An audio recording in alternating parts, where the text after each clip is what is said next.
اعوذ بالله من الشیطان الرجیم بسم الله الرحمن الرحیم. ټولو استادانو محترمو ته، ټولو ملګرو ته، څومره چې هم زمونږ سکالرز ملګري دي، ټولو ته په خیرالي مینه، هرکلی او احترامات وایم. خدای دې وکړي چې ټول خیر د یوې اوږدې مودې د یو ځنډ نه وروسته موږ ټول رایوځای شوي یو او بیا خوشبخته یو چې په بایزید روخان څېړنیز مرکز کې چې دغه نوی جوړ دی، لا باقاعده پرانیستی نه ده شوې. په دغه مرکز کې چې چېرته موږ ناست یو، دا د پښتو سیشن دی، پکې دلته به د پښتو کار کیږي، بره پکې بیا د ژباړې سیشن دی او یو طرف ته پکې د مینو سکرپټس قلمي نسخو سیشن دی پکې. او دغه ټول کریډټ چې دی، دغه ټوله څهره چې ده د ډایرکټر صاحب ډاکټر نصر الله وزیر صاحب په سر ده. خدای د دغه شانتې پوهان ستاسو د استادانو غوندې ټول زموږ په سر باندې لري. نن چونکې د انور اورکزي د پی ایچ ډي ډیفینس دی، ټولو استادانو ته بیا هم هرکلی.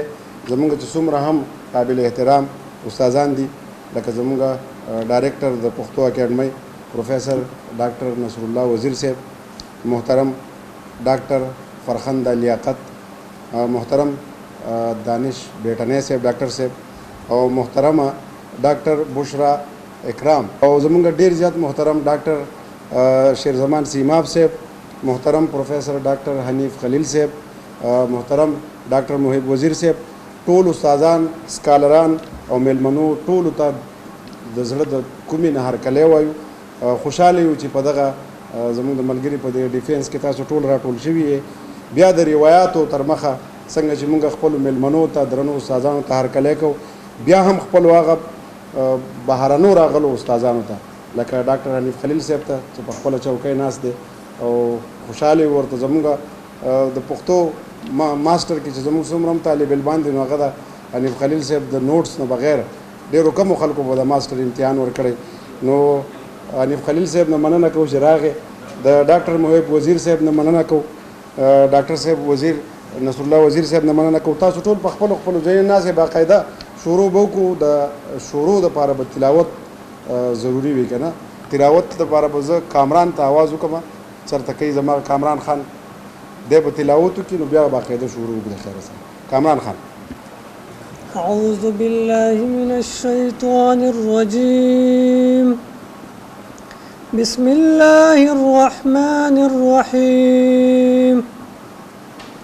والضحى والليل إذا سجى ما ودعك ربك وما قلى وللآخرة خير لك من الأولى ولسوف يعطيك ربك فترضى ألم يجدك يتيما فآوى ووجدك ضالا فهدى ووجدك عائلا فأغنى فأما اليتيم فلا تقهر وأما السائل فلا تنهر وأما بنعمة ربك فحدث.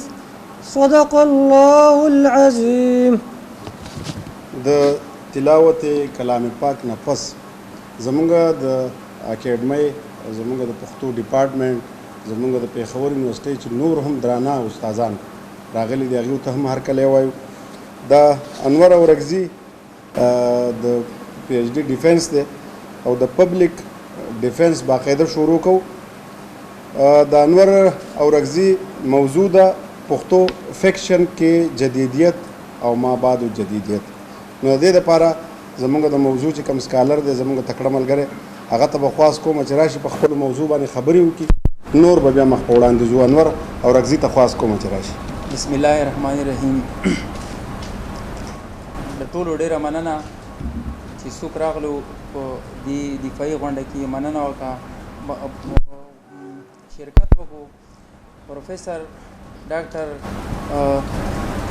نصر الله وزیر صاحب، ډایرکټر پښتو اکیډمي، پروفیسر ډاکټر حنیف خلیل صاحب، ډاکټر محب وزیر صاحب، او زما سپروایزر ډاکټر دانش صاحب، پروفیسر ډاکټر سیماب صاحب، ډاکټر فرخنده لیاقت صاحبه، ډاکټر یار محمد مغموم صاحب، ډاکټر بشرا اکرام د ټولو ډیره مننه او زه ډیر خوشاله یم چې تاسو راغلي او زما ډیفنس کې تاسو ګډون کوئ.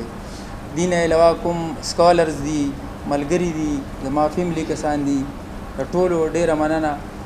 زه به یو دوه خبرې د شکرې ځکه ادا کوم چې که دا زه ونه کوم نو دا به مطلب حق تلفي وي. خاص کر د ډایرکټر صاحب چې هغه زما په پالیشنګ کې ډیر کردار ادا کړو او الحمدلله زه تر دې ځایه راورسولم او پرې نه خورم. داسې زما سپروایزر صاحب ډاکټر دانش بیټنی صاحب زما هره مشکله مرحله حل کړې ده او ماته هیڅ قسم ته مشکل نه دی جوړ. نه زه د دوی دواړو ډیره مننه ادا کوم. یوه بله خبره چې زما په دې شپږ نیمو کالو کې ما سینس کا ما ډیره حس کا هغه چې زه کله په 2014 او 14 نو دلته پروفیسر ډاکټر بشرا اکرام د هغې چې زه څومره مننه ادا کوم آی تھنک اټ ویل بی ویری لیس. هغې زما په پالیشنګ کې په ریسرچ میتھډالوجي کې زما یې دومره ډېر هیلپ کړی دی چې الحمدلله زه یې تر دې ځای راورسولم چې زما هغه ټاپک هم زما د مشران ناست دي دوی به وګوري پښتو فکشن کې جدیدیت او ما با جدیدیت ډېر ګران مشکل ټاپک و. الحمدلله چې زه یې دې ځای ته راورسولم. نو دې سره چې څوک زما استادان دي د ټولو ډېره مننه او خدای مو آباد لره خوشحاله اوسئ. پروفیسر ډاکټر اظهار صاحب راغلی دی اسلامي یونیورسټي نه هغه ته ویلکم او خوشحاله اوسئ. زه باقاعده د خپلې موضوع شروع کوم. زما موضوع ده پښتو فکشن کې جدیدیت او ما بعد جدیدیت. فکشن نوم زه ځکه علمه زمونږ د مشران ناست دي چې فکشن چونکې افسانوي ادب مونږ پښتو کې وایو خو چې ما کوم ریسرچ وکړو نو هغه کې ما دا ښکاره کړه چې که چېرې فکشن ته مونږ افسانوي ادب وایو نو دا بیا لږ اوږدېږي ډرامه هم پکې راځي. نو زه ورته فکشن ځکه وایم چې دا په اردو کې هم همدغه فکشن راغلی دی نو زه دا وایم چې پښتو کې دا هم همدغه فکشن شي. اوس فکشن ولې ورته وایم زه د ریسرچ خبره کوم د ځان خبره بیخي نه کوم. فکشن ورته ځکه وایم چې په دې ما نه وړاندې تقریبا چې څومره تیسیز راغلی دي یا څومره ریسرچ شوی دی په هغه کې فکشن کې دوی ډراما مالي او زه ټوټلی دا نیګیټ کوم چې په فکشن کې ډراما نشته. ډراما پکې ځکه نشته چې د دې دوه خبرې دي. یو ډراما سټیج کېږي. سیکنډ خبره چې کومه ده په ډراما کې چې کوم لوازمات دي هغه په فکشن کې نشته. او چې کوم ځای کې ما د مغرب چې څومره سکرپټ یا چې څومره هم ما ادب لیدلی دی په هغه کې دوی لیکلي دي فکشن اینډ ډراما فکشن اینډ ډراما. نو دا هم د دې یو وضاحت دی. او تھرډ چې کوم زه خبره کوم چې ډراما فکشن نه دی هغه دا دی چې که چېرې مونږ دا وایو چې ډراما فکشن دی نو ته بیا مطلب ویډیو گیم سره څه کوې داسې نور کارټون سره څه کوې بیا هغه چې ته راړې نه د فکشن دا کومه دایره ده دا به ډېره زیاته غټه شي. اوس زه راځم او د فکشن تعریفات زه ځکه ډېر نه کوم چې فکشن هغه کوم د ځانه یوه کیسه جوړه شي هغه ته د یا د افسانې یا د ناول او یا د ناولېټ نوم چې موږ ورکو دغه فکشن دی. دې نه بهر افسانچه هم فکشن کې یو ځای کې وایي شته بل ځای کې وایي نشته.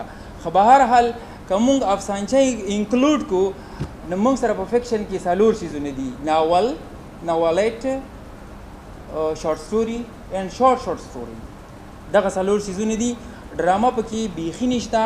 که مغربي نه مني موږ دلته منو یا اردو نه مني. اردو کې ډاکټر وزیر اغا هم پخپله لیکلي دي چې فکشن اینډ ډراما. نو دا زما یوه خبره دا وه. اوس زه راځم زما د بابونو ویش. ړومبی بابو د پښتو افسانوي ادب پیژنګلو دلته ډسپلی دی. دویم باب پښتو افسانوي ادب او جدیدیت. دریم باب پښتو افسانوي ادب او ما بعد جدیدیت. څلورم باب د پښتو افسانوي ادب معاصر دور د جدیدیت په رڼا کې. او پنځم باب پښتو افسانوي یا فکشن د ما بعد جدیدیت په رڼا کې. اوس ما څه کړي دي، زه صرف دلته یو څو څیزونه ښکاره کوم.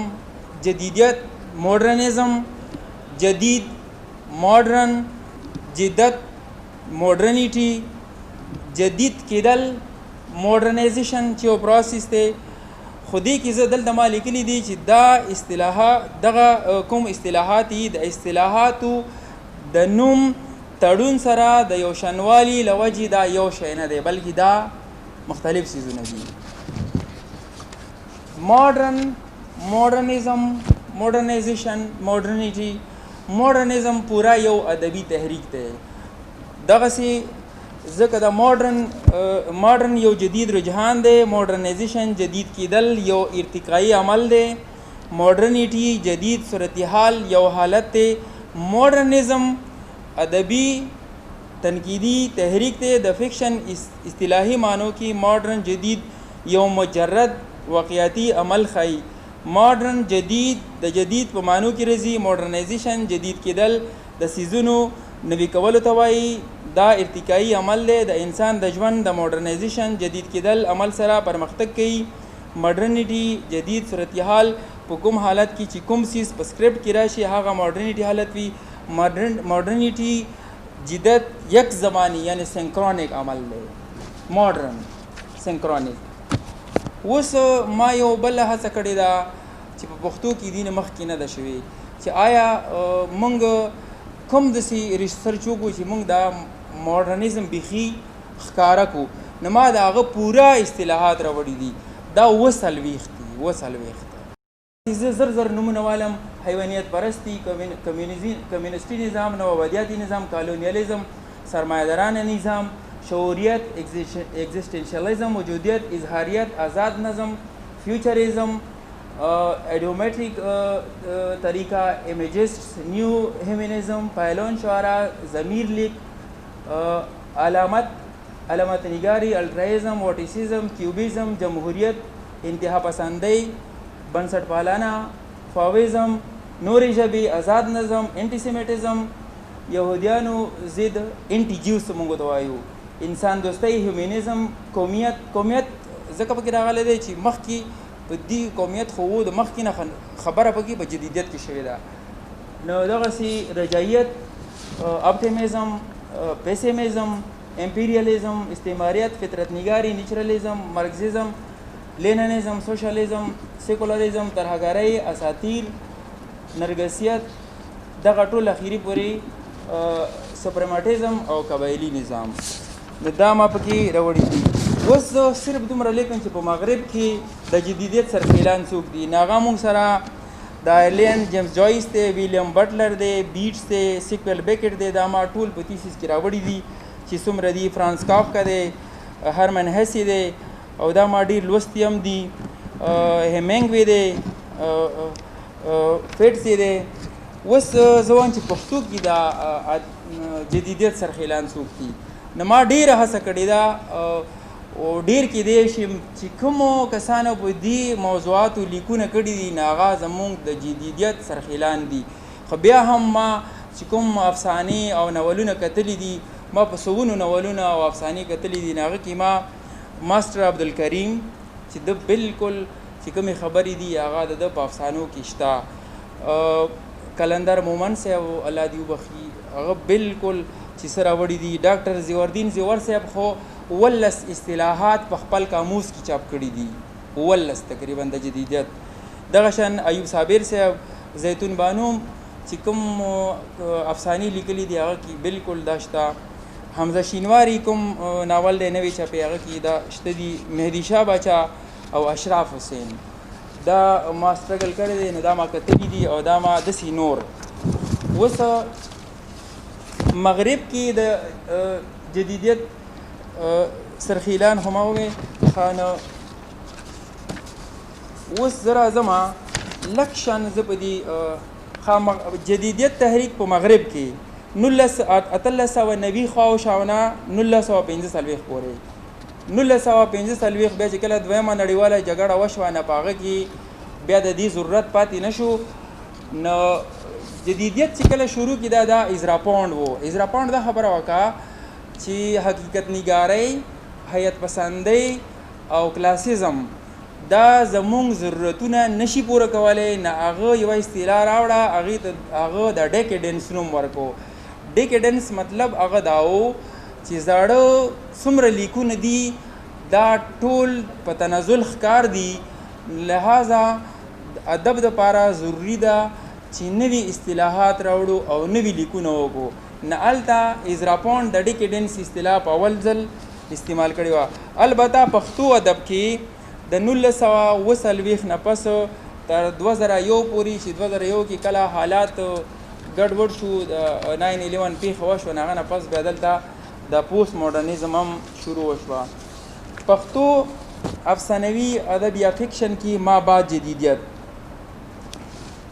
بعد جدیدیت یو عالمي تحریک دی چې په ادب، معاشرت، اقتصاد، فن، تعمیر او آرټ کې اثرات مرتب کړي دي. ما بعد جدیدیت د مهابیانیو د ګرینډ نیریټیو ضد دی. ګرینډ نیریټیو مینز سوشلیزم، کمیونیزم، کیپیټالیزم او داسې نور. خو ژاک دریدا دغه دوه لیکلي دي، کیپیټالیزم او ورسره دا کمیونیزم لیکلی دی. هغه ویلي دي چې کمیونیزم زمونږ ضرورتونه نشي پوره کولی، لہذا دنیا ته د یو بل تحریک ضرورت دی، سیاسی او ادبي تحریک. نه هغه په اول ځل ژاک لیوټار چې کوم دی هغه د پوسټ ماډرن کنډیشنز کتاب ولیکلو. نه په هغه کې هغه دا ښکاره کا چې پوسټ ماډرنیزم از د ډیت آف ګرینډ نیریټیوز. اوس مهابیاني مونږ کوم سیز ته مهابیاني وایو، خو بهرحال هغه ته کمیونیزم او کیپیټالیزم ته هغه مهابیاني ویلي. او هغه دا ښکاره کړې ده چې ژوند په وړو بیانیو ډېر ښه تېرېدی شي، نه چې په ګرینډ نیریټیوز کې. مطلب یو وخت خو دا کوشش کېدی شو، کوشش شروع چې دا ټوله دنیا د یو سیستم نظام لاندې راشي. نه په ادب کې په هغه ډېر زیات لیکونه وشو. خو چې کله دا ژاک لیوټار دا خبره وکړه چې پوسټ ماډرنیزم از د ډیت آف ګرینډ نیریټیوز، نه دې سره دا خبره راغله چې دغه څیزونه هم زمونږ ضرورتونه نشي پوره کولی. کوم نظام دنیا دپاره ښه دی او لیکوالان کوم لیک وکړي دا اوس اوپن خبره ده د هر چا دپاره. بهرحال جدیدیت په امپریسیزم بنیاد لري. امپریسیزم چې په کوم شیز کې تجربه کېدی شي نه هغه جدیدیت دی. او پوسټ ماډرنیزم په بعضې ټیم کې بالکل ایلوجیک هم دی، ایرلیونټ هم دی چې کومې خبرې کوي. لکه اوس زه د ډي کنسټرکشن به یوه خبره وکړم او بیا تاسو ټایم نه علم چې ډي کنسټرکشن کومه خبره ژاک دریده کوي، هغه دا د فرانس او په دې لکه ډاکټر علي صدیقي چې کوم دی هغه بار دا لیکلي دي چې دا د فرانس والا کوم لیکوالان وو، دوی ته په فرانس کې ځای نه میلوېدو، نو دوی لاړو په مغرب او په امریکا کې خواره شو او هلته یونیورسټو کې دغه تبلیغات کولو. خو حسن عسکري یو داسې نوم دی، ډاکټر حسن عسکري، چې د هغه په موږ ډېر زیات لوی احسانات دي. کم ټایم کې چې دغه د ګرینډ نیریټیو ډیت خبره کېده، نه صرف موږ سره دغه یو ډاکټر حسن عسکري و چې هغه د فرانس یو مسلمان لیکوال ډاکټر ارکان ته دا په ښکاره ولیکلو چې ګوره اسلام یا مذهبونه دا ساینس نه دي، دا عقیدې دي او په دې خبره مه کوئ.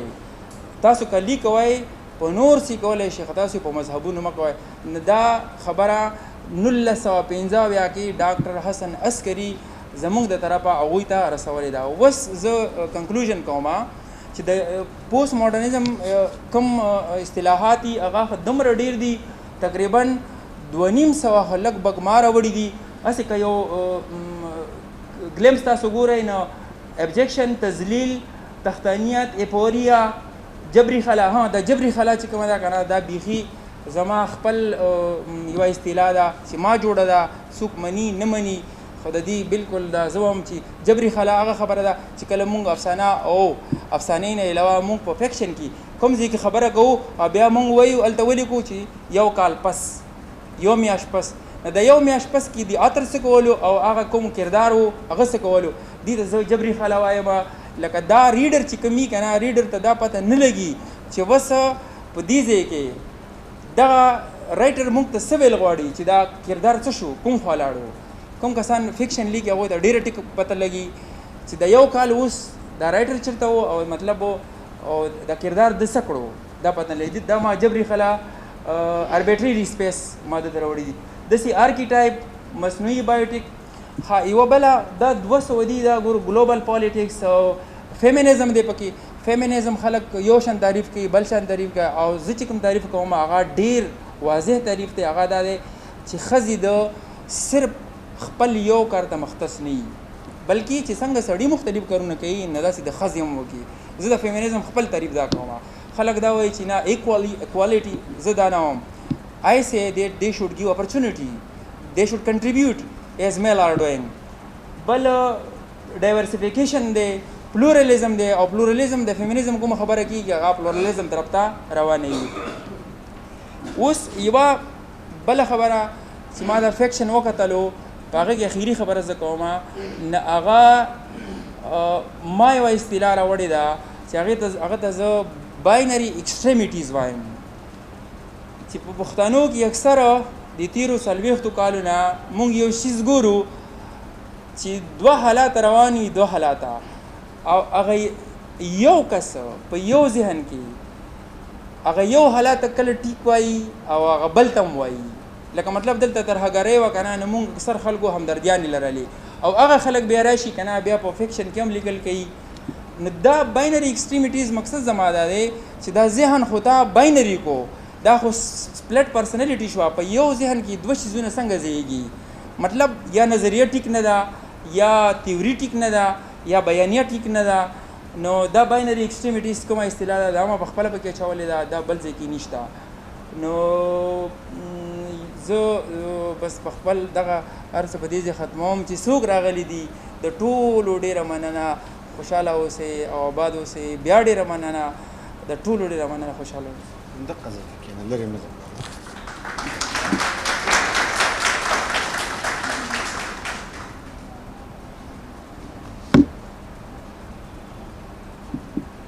د انور اورکزي د موضوع د دفاع په حقله باندې د وضاحت په حقله باندې تاسو د هغه سټډي واورېده وم لیدله او په دې کې به اوس چې مخکې کوم مراحل را روان دي زما یو پخوانی شعر راته رایاد شو چې د دکتورې دفاع کوم او استاذ مې وایي د دکتورې دفاع کوم او استاذ مې وایي ستا په لیکلې مقاله کې به سوالونه کوم نو دا د انور مقاله ده او په دې کې به مونږ اولنی خواست د انور اورکزي سپروایزر صاحب ډاکټر دانش بیټني صاحب ته کوو چې هغه د خپل شاګرد نه د اسکالر نه تپوسونه کوي کولی شي خیر یو تپوس دوه دې وکړئ داسې بیخي داسې مه پرېږدئ جي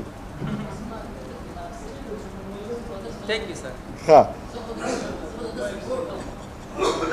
ښه دویم دا ده چې د دې دفاع د دې خلاصې نه پس زمونږ یو مشر میلمه چې د چونکې د بهر نه خو نه دی خو مونږ نه لرې د اسلام آباد نه راغلی دی که نه مونږ ورته بیا هم هرکلی وایو میلمه هم دی او داسې میلمانه دی خدای هر کله راولي زمونږ ورسره هغه عقیدت او مینه هم ده نو د ډاکټر حنیف خلیل صاحب ته خواست کوو چې د سکالر په موضوع سره تړلې که څه پوښتنې ته لرئ تاسو تپوس ترې کولی شئ موضوع دومره دلچسپه ده خصوصا په پښتو کې لا زیات اهمیت دی چې دې کې ډېر لوی بحثونه کېدی شي ډېر زیاتې پوښتنې کېدی شي زه مختصر طور باندې پوښتنې کوم مونږ ته پته ده چې زمونږ پښتانه په انګریزي ادب کې خو د ماډرن پوسټ ماډرنزم مطالعه ډېره کمه کوي چا به هیمینګوی لوستی وي چا به دریدا لوستی وي چا به نور سکالرز لوستی ډېر کم خلک به داسې وي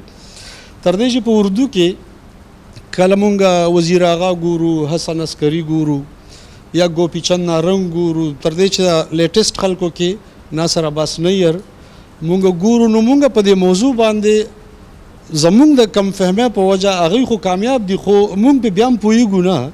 مونږ تر اوسه پورې د ماډرنزم او پوسټ ماډرنزم په فرق هم نه یو پوهی. سره د دې چې ابتدا کې ډېرو ښه اردودانو لیکل کړي دي، اگر چې تاسو د محمد علي صدیقي نه ډېره کمه استفاده کړې ده، خو هغه هم په دې سبجیکټ ډېر اهم سړی دی. نو زما ډومبۍ پوښتنه دا ده چې تاسو په پښتو کې په اسانترینو ټکو کې د جدیدیت او مابعد جدیدیت یو مثال د پښتو فکشن نه راکړئ چې تاسو مونږ ته په یو افسانه کې ستاسو د خوښې یا په یو ناول کې دا واضح کوي چې دا جدیدیت دی او دا مابعد جدیدیت دی. نو لږ به فرق به واضح شي، ډیفینیشن به هم لږ کلیر شي، خو مثال د پښتو د افسانوي ادب نه راکړئ. دا زما ډومبۍ پوښتنه. تاسو چې کوم سوال وکړو نو ما خو یو مثال دا درکو چې ډاکټر زیوردین زیور صاحب 19 اصطلاحات راوړي دي. بله خبره دا ده که تاسو د فاروق سرور صاحب افسانې لوستي وي یا ناول، هغه که سمبولیزم دی نو هغه خو بیخي همدغه جدیدیت دی، سمبولیزم. او داسې که په نیشنلیزم چا لیکل کړي دي، د پروفیسر راز محمد راز صاحب چې کوم عاشول مر ناول دی که نه، هغو کې خو په ځای بالکل موږ ته ماډرنیزم په نظر راځي. او دا یا حسن صدیقی یا عباس نیر یا ګوپی چند نارنګ یا وزیر آغا یا ډاکټر انور جمال، دا چې څومره دي دا ټول ما لوستي دي. صرف حسن صدیقی چې کوم دی که نه، هغه پوسټ ماډرنیزم د سره مني نه. او په انګلیش رایټر کې مارټن هایډګر یو داسې کس دی چې هغه ټول نه مني، بیخي نه مني. هغه وایي چې اټ از سیلف ډیفیټینګ. سیلف ډیفیټینګ مینز دوی چې پوسټ ماډرنیزم څه وایي که نه، دا نه دي. البته زه به د نصیر احمد احمدي صاحب خبره وکړم چې د هغه ډیوډ جونز ناول چې کوم دی که نه، دا بیخي انټي کالونیالیزم دی او په هر ځای کې دا نو آبادیاتي نظام خبره هغه کړې ده او ډېره ښکاره یې کړې ده او په ښکلو ټکو کې کړې ده او د پښتون بیان یې کړې ده او هغه شیزونه یې ټول رد کړي دي کوم چې کالونیل په موږ دلته راوړي وو، کالونیل ماډرنیزم او انټي کالونیل پوسټ. بهرحال په دې ستاسو په جواب خو زه تبصره نه کوم. تاسو ډېر بنیادي فیکټر یو د سمبولیزم خبره وکړه. ادب چې دی که نه، مجموعي طور او د ابتدا نه تر ننه پورې دا علامتي اظهار دی، یوازې علامت نشي کېدی.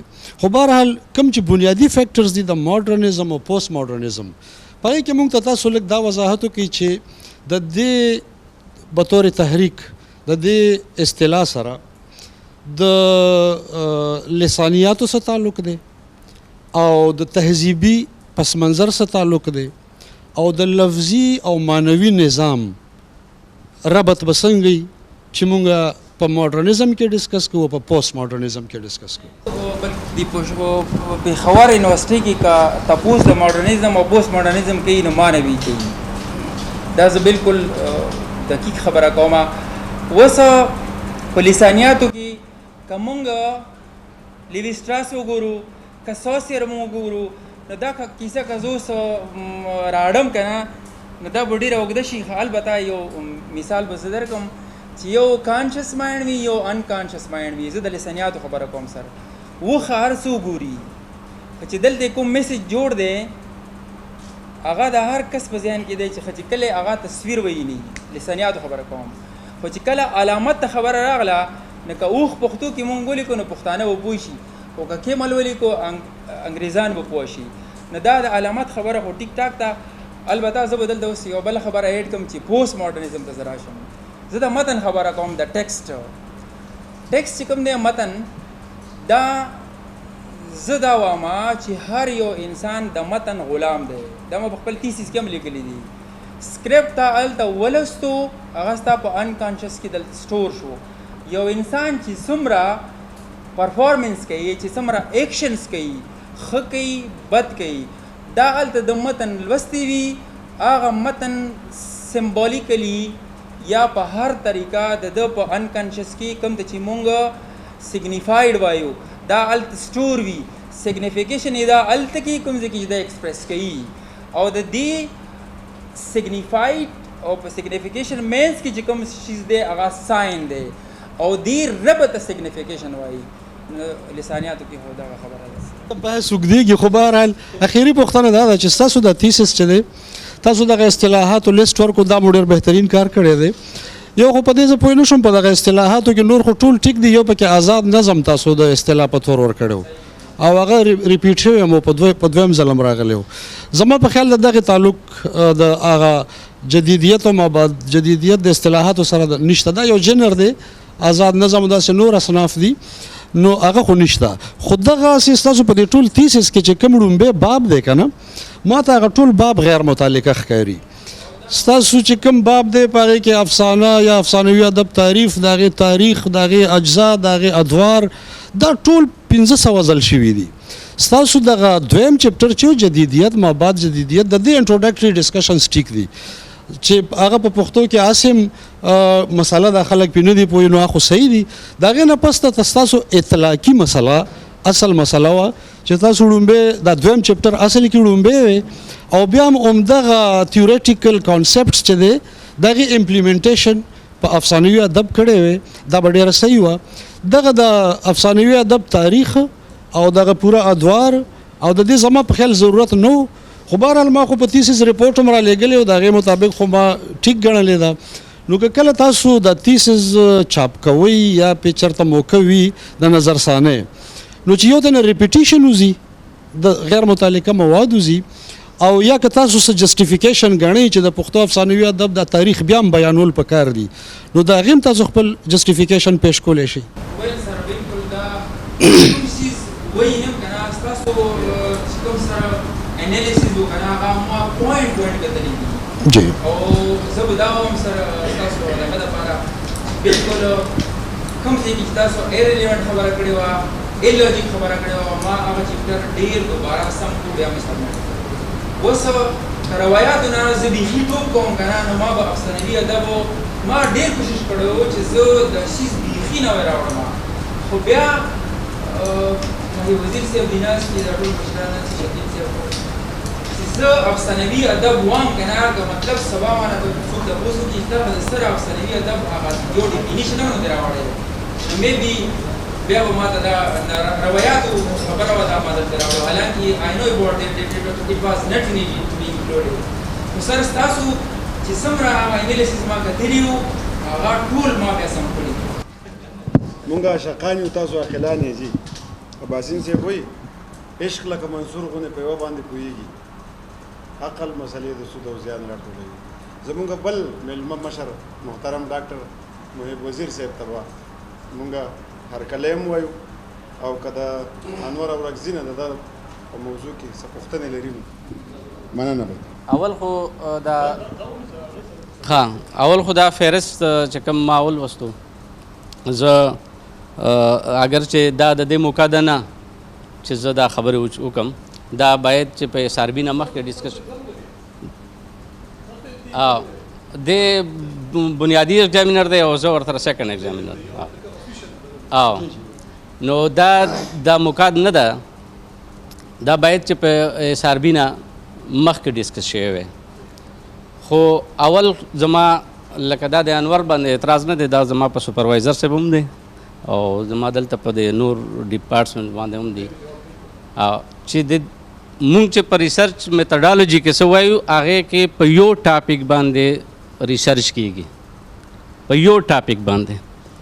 دلته دا ډومبی ډیزرټیشن دی چې زه ګورم چې دی په دوه ټاپک باندې ریسرچ کړی دی. جدیدیت ځانله ټاپک دی مابعد جدیدیت ځانله ټاپک دی. که چېرته دا یو ټاپک وی بیا یې په دې فهرست کې په هر ځل افسانوي ادب کې جدیدیت بیا په بل باب کې افسانوي ادب کې مابعد جدیدیت دا اولی دي. نو دا اعتراض په مې ستاسو باندې نه دی دا مې په سپروایزر صاحب باندې دی باید چې دوی دا توجه وکړي. دویمه خبره ده چې د مابعد جدیدیت په حوالې سره چې څنګه تاسو دلته مونږ ته یو فهرست پیش کړو د هغې اصطلاحاتو ډیفینیشن مو وکړو د هغې نه چې ما کومه اندازه واخیسته تاسو د چې کومه روشنفکرۍ ایرا ده کومه انلایټمنټ مومنټس دي یا داسې احیاء علوم نشاط ثانیه چې کوم څه ته وایو د هغې نه چې کوم راوتلي څیزونه دي څنګه چې سر آزاد نظم خبره اوچته کړه تاسو هغه ټول څیزونه د مابعد جدیدیت ګڼلي دي په هغې کې نشنلیزم هم راځي په هغې کې دا جدید قومونه چې جوړ شوي دي ملکونه نو دا تاسو د نشاط ثانیه نه چې څه شی راوتی دی مخې ته هغه تاسو ټول جدیدیت ګڼلی دي اگر چې که مونږ په اردو کې وګورو نو اردو کې جدیدیت د میراجي او د سجاد انور سجاد د نه شروع کیږي او هغې د دغه سارتر نه د وجودي تحریک نه دا شی دی ګڼي نو دلته دوه صورت دغه راځي یو یا خو د نشاط ثانیه نه را شروع شو او یا د وجودي تحریک نه شروع شو نو آیا زه دا تپوس کوم د دې نه چې دی کم دغه سره متافق دي د وجودي تحریک د جدیدیت نه لکه څنګه چې په اردو کې میراجي ته وایي خلک په اردو کې ناصر کاظمي ته هغه جدیدیت نه وایي څنګه چې میراجي ته وایي نو هغه ما دا سوال دی چې دوی د دا صورتحال لږ واضح کړي راته چې ما څومره لوستی دی که نه یو کوېسچن جواب هیڅ مشکل نه دی ایرلیونټ خبره د ټاپک د آیا موږ د وزیر آغا او د ګوپی چند نارنګ ساختیات او پس ساختیات کتابونه شلولی شو ډېر معذرت سره Now how we can say that it is not possible here? If that is possible there, that was possible. هغوی په دواړو ټاپکونو هم لیکل کړي دي په جدیدیت یې هم کړي دي په ما با جدیدیت په یو کتاب کې کړي دي او ساختیات پسې ساختیات خو هغه د سره بلولی نه شو ډاکټر وزیر آغا اوس د مغرب خبره نه کوم هغه دویمه خبره یو شیز دی ډېر زوړ دی خو چا پې مطلب په هغه شعوري طور باندې کار نه دی کړی نو کوم شیزونه چې ما دلته راوړي دي نو دا ما د ځانه نه دي راوړي چې زه خېټې نه خبره کومه کومه اصطلاح ما راوړې ده په کوم ځای کې ما اچولې ده نو ما باقاعده ریسرچ زه په خپله الحمدلله کمپوزر هم یم په خپله پروف ریډر هم یم د مشرانو دعا در سره زما دا تیسیز ما یو ځل نه 1500 ځل لیدلی دي بیا دې پسې ما کتابونو نه علاوه ویب سرپنګ یو ځای ما نه دی پرېښی نو که هغوی څه راوړي دي آیا هغه مونږ غلطولی شو که مونږ نه شو غلطولی نو ما یې دلته اطلاع کړی جی سر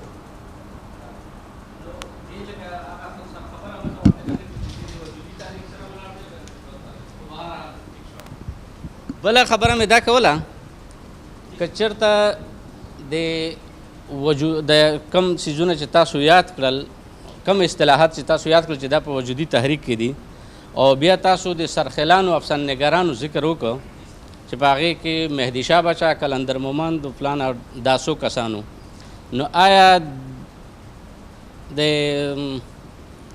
کونډې جینۍ والا مصنف څوک دی څه نوم یې راحت زاخلي افسانه د نادر خان بزمي افسانه د اجمل خټک افسانې هغه څنګه دی ډېر ښه کوېسچن دی او ما وایي چې دا ما نه څوک تپوس ګوره زه بیا خبره کوم که نه چې ما ادب د کلاسیک کله کلاسیک نه نیولی دی زه داسې نه یم لګیا چې په پټو سترګو لګیا یم I have started from the classic کوم شیزونه کلاسیک دي که نه هغه ما دلته نه دي راوړي کوم شیزونه فارمالیزم کې دي هغه ما نه دي راوړي کوم شیزونه په حقیقت نګارۍ کې ګوره حقیقت نګارۍ موډرنیزم نه دی ما نه دي راوړي خو چې په کومو ناولونو افسانو کې ما ایون هغه صورتحال لیدلی دی صورتحال بیا ما دلته کوشش کړی دی چې اطلاع کړم اوس کونډه جینۍ افسانه خو ما یو ځل نه 200 ځله کتلې ده خو هغه کې ما داسې څه چیز ونه کتلو چې زه ووایم چې دا مطلب زه دلته راوړم البته که بل چا هغې کې روشنفکري نشته هغې کې ډېره لویه روښانفکري ده کونډه جینۍ افسانه کې هغه ډېره روښانفکره افسانه ده بهر حال زه مخکې ځم یو کوېسچن بل کوم یو کوم صرف دا مابعد جدیدیت خبره چې مونږ کله کوو نو دا مونږ وایو چې دا د مهابیانیې ضد دی. تاسو مو وایئ مهابیانیه کې بیا تاسو وروستو خبره وکړه چې دې کې مذهب مه چیډئ.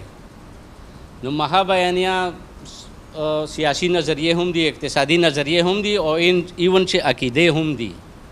دوی عقیدې هم پکې ګډوي، عقیدې هم دي، او د هغې په ضد مابعد جدیدت والا وایي چې نه تاسو بیانیت ته راشئ، مهابیانیه پرېږدئ، صرف وړې بیانیې ته راشئ، لوکیلټي ته راشئ، لوکل دغه ته راشئ. او تاسو پکې کیپیټلیزم هم یاده کړه، یاده مو کړه که نه؟ ښه یو منټ. خو زه کم سے کم دا تپوس کوم چې کیپیټلیزم چې کوم دی هغې دپاره خو د مابعد جدید دا صورتحال یا مابعد جدید اصطلاح راوړې د کیپیټلیسټو ده د دې دپاره چې مهابیانیې لکه کمیونیزم ووهي، بله داسې دغه ووایي چې کیپیټلیسټو ته لاره کولاو شي. نو دی خو دا اصطلاح راوړې ده. نو زه څه ووایم چې دا تاسو څنګه په دې کې شاملوئ؟ د هغه کوم ډیټ اف برث وي او کوم ډیټ اف ډیت اف ډیث وي، نو بیا به ستاسو خبره صحیح وي که نه بیا به زما صحیح وي. سر ایډم سمیت خپل ولې کیپیټلیزم دی دا ایډم سمیت تاسو یې خپله ډیټ اف برث وګورئ، ډیټ اف ډیث شیز یې هلته امپلیمنټ کړی و ما بعد جدیدیت نه وړاندې و. نو زه څنګه ما بعد جدیدیت کې واچوم؟ البته دلته بې خبرې شوي دي. انټي کیپیټلیزم د سره منم، خو کیپیټلیزم د سره نه منم.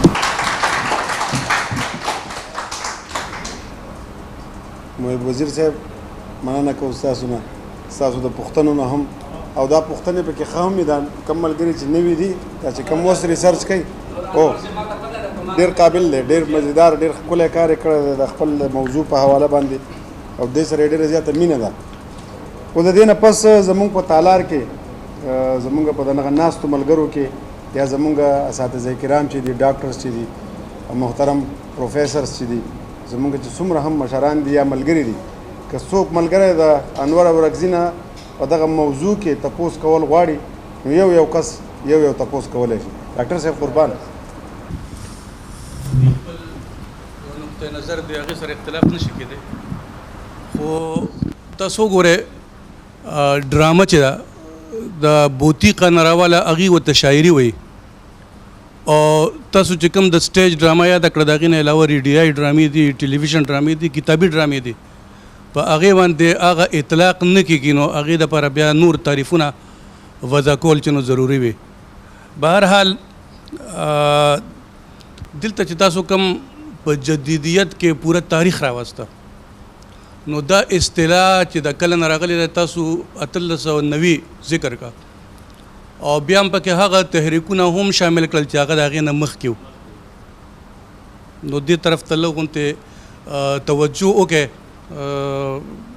کارونه ډېرې سړی پکې چې نو لږ غونتې ډسټرب شي. بل تاسو 2-3 ځینو کې دا ووایي چې دا اصطلاح ما وضع کړه.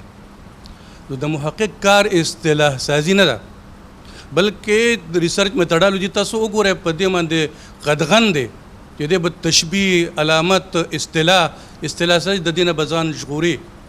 نو نور خو زه دوی سره زما نشستونه شوي دي، عالم سړی دی، فاضل سړی دی، او ډېر د پښتو دپاره چې نو یو کارآمد سړی دی. نو زما خو زړه ورته د نګرانانو د دې دغه نه مخکې چې نو مبارکباد وایي. ډېره مننه ستاسو ټولو. خو دا زما صرف څه معروضاتو څه مشورې وې، نو ممکنه ده چې زه پکې درست نه یم، خو دا تقریب داسې دی چې دلته خاموشي ګناه چې نو جوړېږي. نو ما دا ګناه نه ځان بچ کړو. ډېره مننه. ایکسکلوډ کول، ایستل، دا داسې اسان کار نه و چې دا ما مطلب یو ځای ما کتلی نه ما ایستلی دی.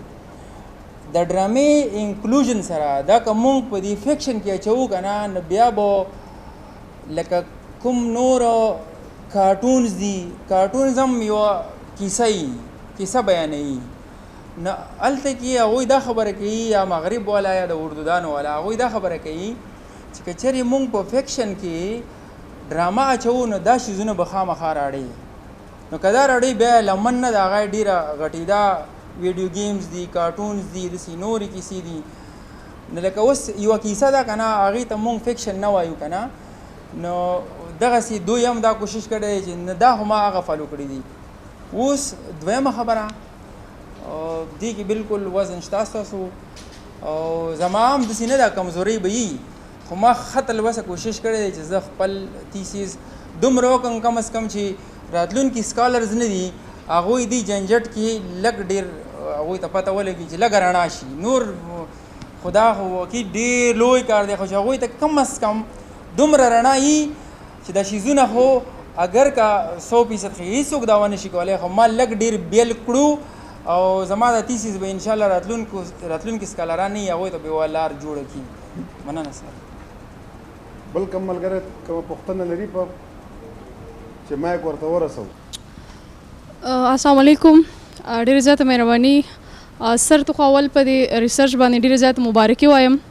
بیا د استادانو نه په بخښنې سره هم دا خبره کوم چې دوی څومره ریسرچ کړی دی لازمي خبره ده دوی کوشش کړی خپله هڅه کړې ده.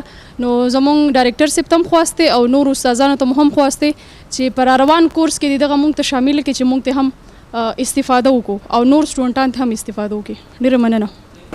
بل څه پوښتنه لري ډاکټر صاحب؟ ډېره مهرباني. اصل کې د دې پبلک ډیفینس مطلب دا وي چې دا سکالر مونږ وګورو چې دا تیسیس په خپله لیکلي دي که چا ورته لیکلي دي که نه نو کم از کم دومره پته خو ولګېده چې دا تیسیس د په خپله لیکلي دي ځکه چې هغه چې کوم شیونه په دې تیسیس کې استعمال شوي یا ورته یاد دي که نه چا چې په خپله نه وي لیکلي نو هغه ته شیونه یاد یې نه وي که نه بلکې هغه بار بار بیا کاغذ ته ګوري چې ورو چې دا پکې شته او که نشته که نه. نو دا دی چې زه اصل کې دا چلو چې پخوا دلته کې د اعظم صاحب د کور والا د هغې ډیفینس و او زه د هغې د ډیفینس خبره نه وم هسې راغلی وم. اعظم صاحب خدای دې وبخي هغه چې زه ولیدم نو ډېر زیات خفه شو.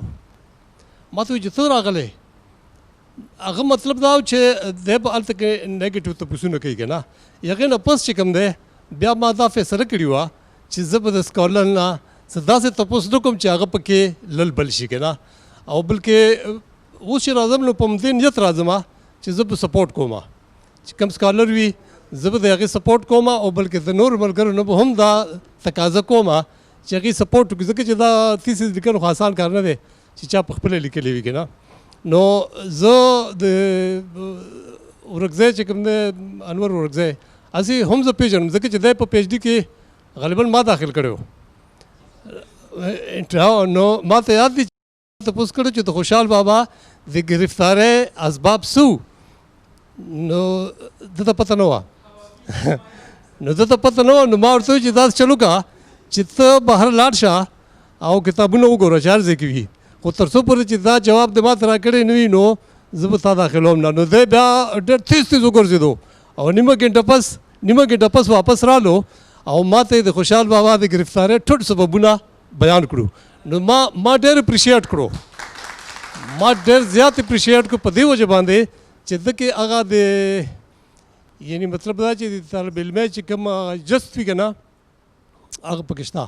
زه دلته کې دا چې کوم ټاپک دی او کوم ډاکټر محب وزیر چې کومه خبره وکړه نو دا خبره زما په ذهن کې وه چې دا دوه جدا ټاپکونه دي. یو جدیدیت دی ځکه چې جدیدیت په خپله یو دومره سمندر دی چې په دې کې چې کوم دی یعنې مطلب دا چې دا ډېر لوی شی دی که نه او بیا چې کوم دی هغې سره تاسو پوسټ موډرنزم نو خیر هغې باندې باس نه کوو. زه صرف دا وایم چې که تا د فکشن تعریف وکړو صحیح دی او هغه فکشن په رڼا کې که ډرامه ته تا د هغه فکشن په رڼا کې وویسته خو ټیک دی خو هغه د فکشن د تعریف په رڼا کې که ډرامه ته نوځي نه ځکه چې اوس د قلندر صاحب افسانه ده ګجرې هغه په یو نشست کې افسانه ده په بل نشست کې ډرامه ده ډراماټایز شي که نه نو ته څنګه چې کوم دی په یو ځای کې ته نه دې وویستله او په بل ځای کې ته نه وباسې ځکه چې همغه افسانه ده یو ځای کې ډرامه ده په بل ځای کې افسانه ده. نو زما دا خیال دی چې دا وزیر آغا وغیره چې څومره دي ضروري نه ده چې ته ورسره اتفاق وکړې تا اوس اختلاف هم کوی شو او ډرامه چې کوم دی موږ ته د فکشن نه ویستل نه دي پکار بالکل نه دي پکار او زه چې کوم دی مبارکي در کوم زما طرف نه ستا ډیفینس وشو باقي زمونږ دغه دي زمونږ نور ملګري دي نو هغې ته هم دا درخواست ورته کوم چې بس د ډیفینس چې کوم دی هغه وشو. ډېرې مهرباني. د هر څه نه مخکې تالار کې ډېر درانه استادان ټولو ډېره مننه کوم. یقینا زموږ دپاره نن ټولو ملګرو دپاره دا ډېر خوشحالی مقام دی چې زموږ یو تکړه ملګری موږ باوري یو دا نه چې یوازې خپله څېړنه کوي زموږ سره هم په څېړنو کې مرسته کوي. نو پښتو اکیډمي په داسې حالاتو کې چې عام ولس پوښتنه کوي چې یاره سکولونه به کله کولاویږي څه به کېږي نه به کېږي هغې کې ډیفینس او زمونږ چې کوم سیمینار وغیره دي نو ډایرکټر صاحب ناست دی آنلاین هغه موقع راکوي ډېره مننه کوو د خپلو مشرانو. پوښتنه به دا ږدمه چې تاسو په جدیدیت او ما بعد جدیدیت باندې ډېر کار کړی دی تاسو چې دا خپله سټډي کوله نو تاسو په دغه پښتو افسانه کې کم اساطیري رجحانات چې وکتل په هغې به لنډه شان خبر راته وکړئ اساطیري رجحانات چې کوم دي. ته مایتالوجي ویلی شي او میت چې دی که نه دا خو چې کوم ریلیجس خلک وي بیلیورز وي دا هغوی مني نو دا بالکل مایتالوجي په دې کې په جدیدیت کې خو خبرې شوي دي ښه ډېرې خو البته پوسټ ماډرنزم بیخي انټي مایتالوجي دی په پوسټ ماډرنزم کې دا میت هیڅ کار نشته هیچا پې لیکل نه دي کړي او ټول رد کړی دی.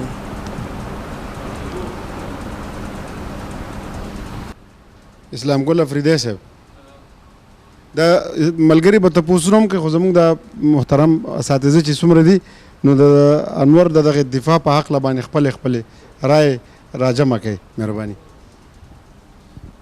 اول خو پښتو اکیډمي او پښتو ډپارټمنټ او دانش صاحب د ډېره زیاته شکریه او مننه چې د روایتو نه هټ کې په داسې یو موضوع باندې کار وشو په پښتو ادب کې چې ما په خیال باندې چې ډېره کمه پاملرنه ورته کېږي یا خلک ورته غاړه ږدي او ډېرې علمي تپوسونه وشول چې موږ په علم کې مې وشو. ډاکټر صاحب نه ما پوښتنه دا ده چې د روایتو نه هټ کې د دغې موضوع انتخاب تاسو ولې وکړو چې د هغې څه داسې مخکې وروستو څه داسې نه ښکارېدل مهرباني. زه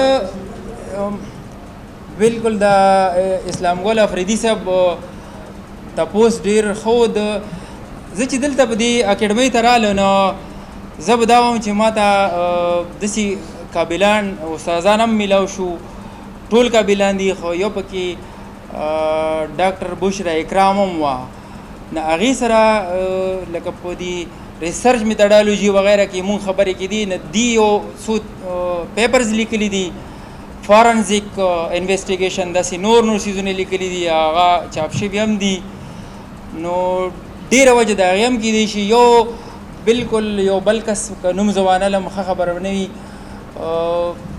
سمیع الدین ارمان صاحب دی واقعي هغه هم په دې څیزونو پوهېدو داسې زما نور ډېر ملګري دي بلکې اوس خو زه دا وایم چې په ما با جدیدیت ایون په فیسبوک هم یو ناول راغلی دی چې ما په خپله لوستی دی ندی د سایبر ټیکنالوژي وایي یا سایب آرک سایبر ټیکنالوژي سایبر سپیس سایبر کرائم کرپټو کرنسي بیټ کوین دا ټول د پوسټ ماډرنزم دغه دي او نو دغه حالات و چې ما یو دا کوشش کولو چې زه لږ څه هټ کې وکړم لږ بدل وکړم. السلام علیکم. زما اصل کې سوال نه دی لږ غوندې وضاحت کول غواړم د دوران کې چې نو په سپروایزر صاحب باندې یو دغه وشو چې یاره دا د کوتاهي ده یا غلطي ده چې یاره دا ټاپک چې دی نو دا ډېر یعنې دوه ټاپک وو یو شو نه جی نه لکه زه جنرلی زه ټیکنیکل ښه جی ښه نه زه لکه جنرلی چې لکه زما څونه ایکسپیرینس دی که نه ګریجویټ سټډي کمیټۍ کې لکه د دویم یم خپله م یم دا نور ځایونو کې چې دی نو کم ایکسپیرینس شوی دی لکه زه دا ویل غواړم چې یو خو لکه اوس په دې کرونا د دوران کې ډېر داسې ټاپکونه وو چې هغه موږ صرف دستخط یې کړي ځکه چې میټینګ پاسبل نو یا خلک یا دغه نو هغې باندې باقاعده ناسته نه ده شوې هغه ټاپک چې دی نو ډسکس شوی نه دی هغې کې بلکې زما د ګریجویټ سټډي کمیټۍ حنیف صاحب ممبر هم دی مونږ خو داسې کوو چې سټوډنټ هم راغواړو دوی هم راغواړي او هغه ځای کې باقاعده وضاحتونه کېږي.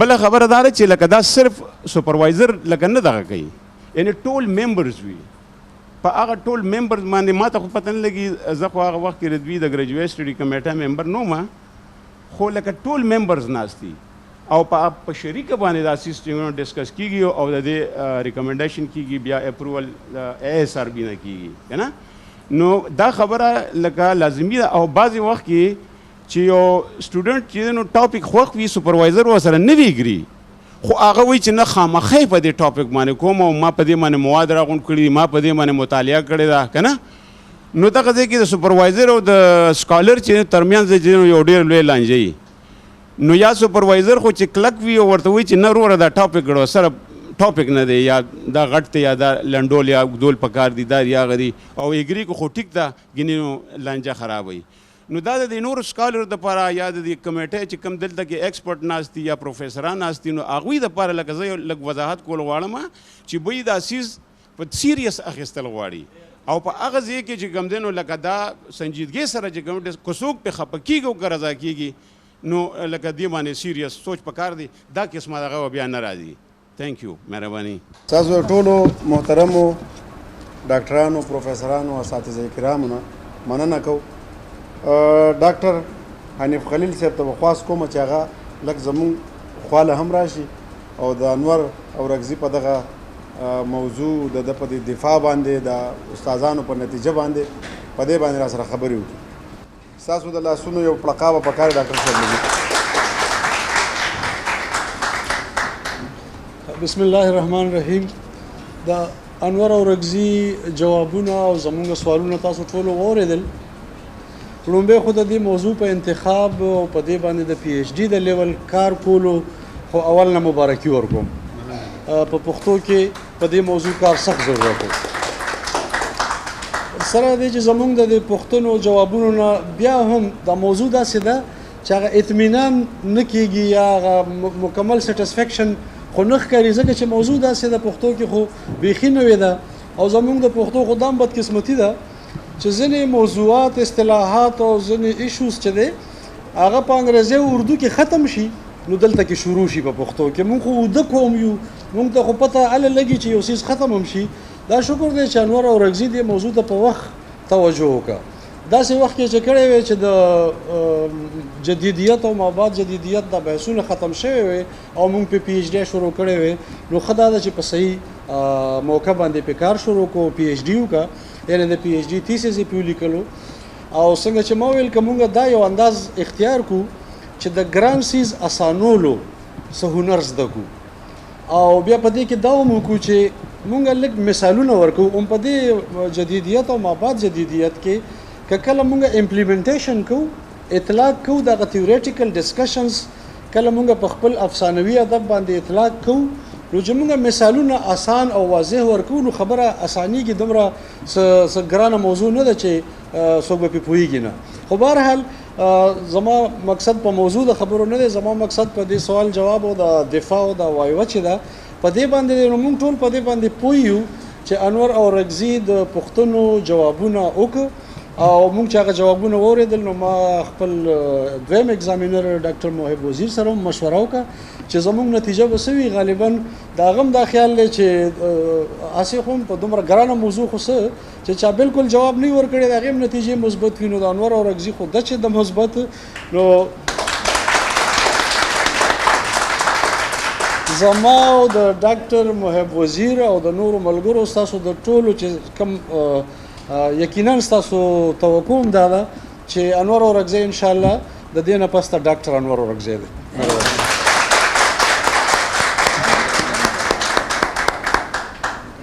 دا خوشحاله شو چې د ډاکټر صاحب د خولې نه د انور د نوم سره ډاکټر واورېدو بختور دی ورته او دا به هم یو زمونږ یو بل ملګری دی سکالر د ډاکټر صاحب د سټوډنټ دی PhD نو هغه به ماښام ته رسېده شاکر ځکه د هغه په خبره به مونږ نه پوهېږو د هغه په موضوع مونږ نه پوهېږو نو هغه به ډېره اوږدېږي اوس بهرحال په دې اخره کې به خپل ګران زمونږ د پښتو اکیډمۍ د ډایرکټر ډاکټر نصر الله وزیر صاحب ته به خواست کوو چې هغه راشي او د انور په دغه مقاله باندې د په دې دفاع باندې په دې باندې لږې خبرې وکړي او ستاسو دا زړه راټول شي په دې سره انشاءالله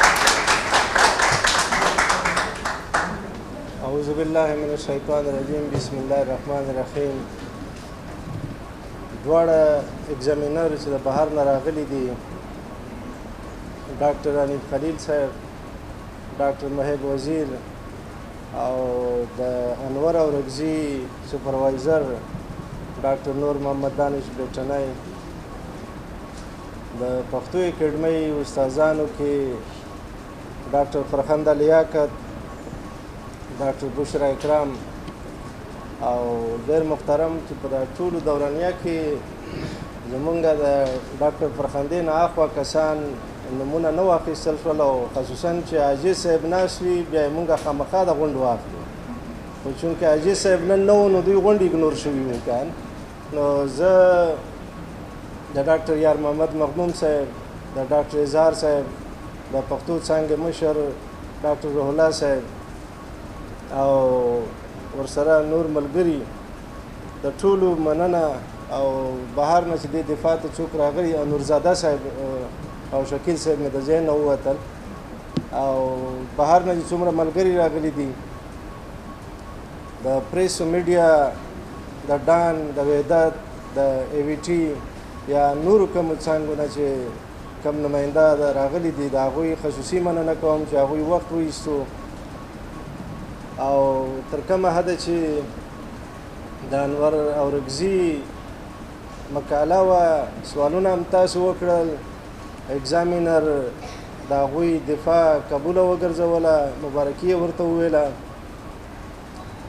زمونږ ډېر شاګردان چې په دې پایپ لاین کې روان دي، هغوی هم دغه حالت، دغه کم څه چې د دوی مخې ته تیر شول، د هغوی نه به یو نظر دوی هم اخیستی وي او اخلي به. او نورزاده صاحب هم په دغې پایپ کې نږدې نږدې روان دی د خیره، او نوره زمونږ د اکیډمۍ هم ډېر شاګردان دي. د دفاع یا د انور په حواله سره موضوع یې څنګه وه او ده څنګه راوړې وه ستاسو په مخ کې وه. روح الله صاحب هم وضاحت وکړو، او موږ زه بیا هم مختصرا ذکر درته کوم. کله چې موضوع هلک خوښه کړي، موږ دته آپشن ورکړو چې ته وګرځه د خپل مزاج مطابقه، د موادو مطابقه چې تا ته مواد پرې میلاویږي، بیا د هغې مارکیټ ویلیو به هم ګورې، او راتلونکي چې کم ریسرچر وي د هغوی خیال به هم په ذهن کې ساتي. په دې حواله سره دغه موضوع چې هر کله انتخاب شوې ده،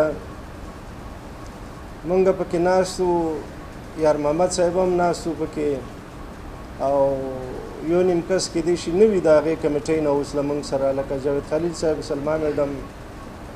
بهرحال د موضوع په انتخاب کې لکه روح الله صاحب چې اشاره ورته وکړه چې یو هلک له موږ سره وچ په دې ضد شو چې یا به دا موضوع وي او زه به یم، او که دا موضوع نه وي زه به نه یم. نو مونږ چې یو دلته د هلکانو دپاره یو، هلک په دا نه چې موضوع یې ډېره ناسمه ده یا مونږ ورسره څه زیات اختلاف لرو، خو د هلک چې خوښه نه وي، کار نه کوي، نو آیا د هلک به د دې ټول ریسرچ نه بهر وباسي؟ هغه ته به موقع نه ورکوي چې دی بس پرېږدي دا څومره چې د ده خواري کړې ده او د ده خواهش دی چې زه پی ایچ ډي وکړم، او تر ډېره حده ناسمه موضوع هم نه وي. خو لکه فرض کړه زمونږ ډاکټر انیف خلیل صاحب ورته سفارشات وړاندې کول چې دا په دې پیټرن باندې داسې وکړه، هغه ویل نه داسې به کوم لکه دا زه چې بیا یم. اوس دوه اپشن دي، یو به ماتېږي، د استاد په ماتېدو کې ډېر تاوان نه دی. شاګرد استاد که راوروسته شي، شاګرد را مخکې کړي، نو فیوچر مستقبل زمونږ د شاګردانو سره وابسته دی. شاګرد داسې غلط نه دی روان چې مونږ وویو.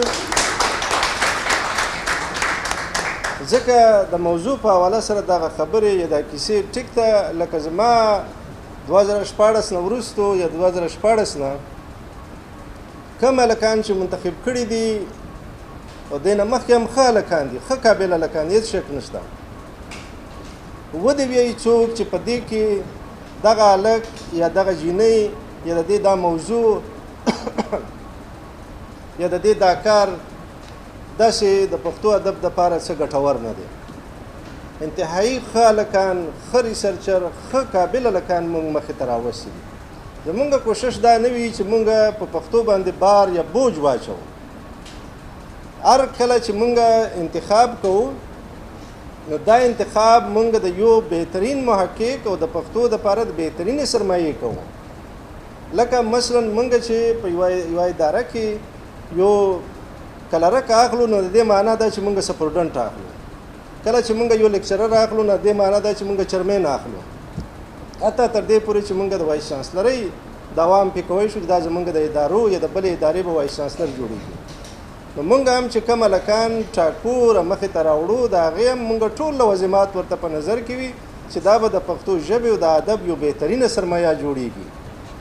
بیا وروستو حالات یا ځینې واقعات یا د هغه څه مجبورۍ کیدای شي هغه هلک پخپله پاتې شي یا ځینې وجوهات هغه ته راشي چې هغه ځای ته ونه رسېږي.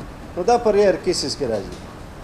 دې ځای کې لکه زه د ټولو مشکور یم او اولنۍ تحقیقي مقاله ده پی ایچ ډي دفعه ده چې په دې څېړنیز مرکز کې ترسره کیږي. خدای دې وکړي چې بختور وکړي دا مرکز.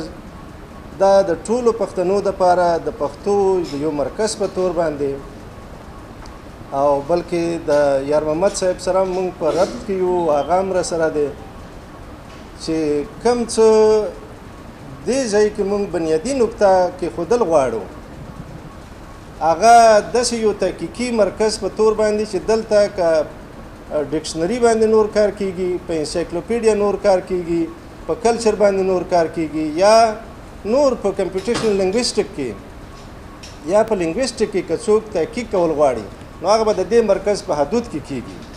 دې دپاره لکه دا فرنیچر هم نوی پروت دی، نور مواد یې هم روان دی، هر څه به د دې دپاره موږ په یو نوي ډول را مخې ته کوو. تاسو ته په دې ځای په راتګ او د دې نوي ځای په بختورتیا مننه مو کوم. مشکور یم چې راغلی. او بعد د کورونا نه مخکې هم موږ سرګرمۍ کولې، خو دا 5-6 میاشتې لکه مابعد جدیدیت، دوی جدیدیت او مابعد جدیدیت، دا زمونږ مابعد کورونا لومړی پروګرام دی او په ښه طریقه سره او ښه خلک ډېر زیات تعداد سره راغلي. حالانکې موږ توقع دا وه چې 20-25 کسان ایسوپیز که څه هم په اوله ورځو کې کورونا خو موږ هم یرولي وو، خامخا ټوله دنیا یېرېدله، خو د هغې بعد یې موږ لحاظ نه ساتلی سوای له میډم فرخندانه. مننه. تاسو د ټولو راغلو ملګرو بیا هم د اساتذه کرامو، پروفیسرانو، ډاکټرانو صاحبانو مننه کوو. که چا هار راوړی انور او رکزیله راوړی مبارکي ورته ویلی شو چې که نه ستاسو په اجازت باندې ډاکټر صاحب ته دې مبارک وي. اول د سره د ډاکټر نصرالله صاحب ته